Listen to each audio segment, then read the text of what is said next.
देपालपुर के बेटमा में इंदौर रोड स्थित कन्याशाला हायर सेकेंडरी स्कूल की भूमि पर भूमाफियाओं की नजरें हैं।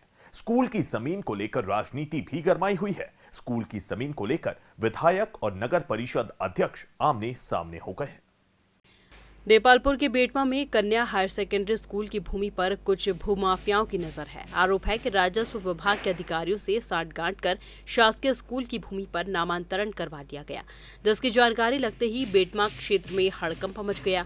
कोरोना काल में इन दिनों बेटमा क्षेत्र में कन्या छात्रावास मैदान को लेकर राजनीति गरमाई हुई है, जहाँ जमीन को लेकर विधायक व नगर परिषद पूर्व अध्यक्ष आमने सामने हैं। इस जमीन पर करीब 100 सालों से सरकारी स्कूल काबिज है। 3 साल पहले लोगों ने मैदान पर कब्जा कर अतिक्रमण कर लिया था।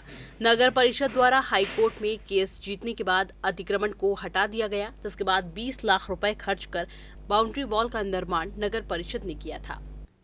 अभी मेरी संज्ञान में दाऊ जी ने मुझे बताया कि इस तरह का कुछ विवाद हुआ है।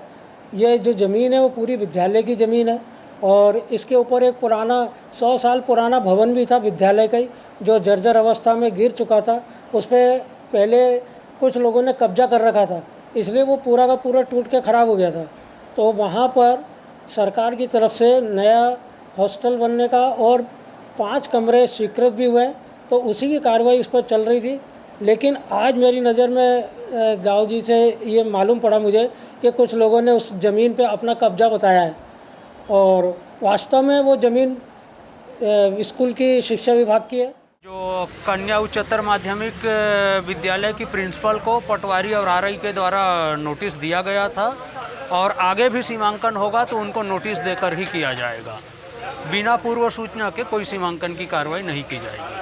सर, जब वहाँ पे स्कूल की बाउंड्री बनी, काफ़ी पुराना स्कूल बना है, उसके बाद फिर ये मामला उठता तो कहीं ना कहीं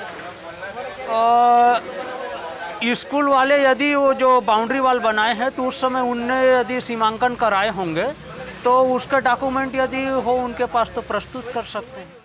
वहीं जमीन को लेकर विधायक का कहना है कि बच्चों का हक मानने नहीं दूंगा, वह जमीन माफिया कौन है उसे सामने लाऊंगा। जिस प्रकार से संज्ञान में आया है, आज ही मैंने इसको इनिशिएटिव लिया है, सभी अधिकारियों को बुलाया है, आज इसी में बात करूंगा और इसका प्रकरण के लिए मैं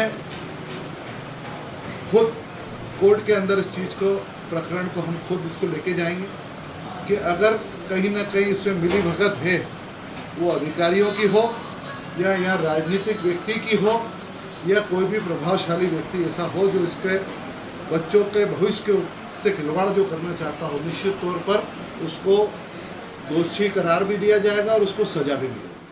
वहीं नगर परिषद अध्यक्ष का भी कहना है कि जमीन स्कूल की है, वह स्कूल की ही रहेगी। उन्होंने कहा कि जमीन का नामांतरण कैसे हुआ जबकि जमीन दान में दी गई थी। साथ ही साथ नगर परिषद अध्यक्ष ने भी विधायक के गुर्गों एवं उनके कार्यकर्ताओं पर भी गंभीर आरोप लगाकर खुले तौर पर अवैध कब्जा तथा वसूली की बात कही है।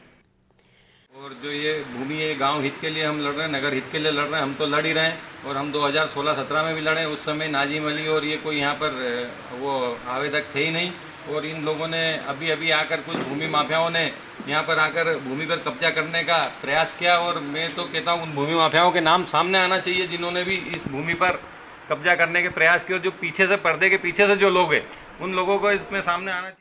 प्रधानमंत्री आवास निर्माण में भ्रष्टाचार तथा सरकारी जमीन को हड़प कर बेच देने के मामले को लेकर खुले तौर पर विधायक ने आरोप भी लगाए।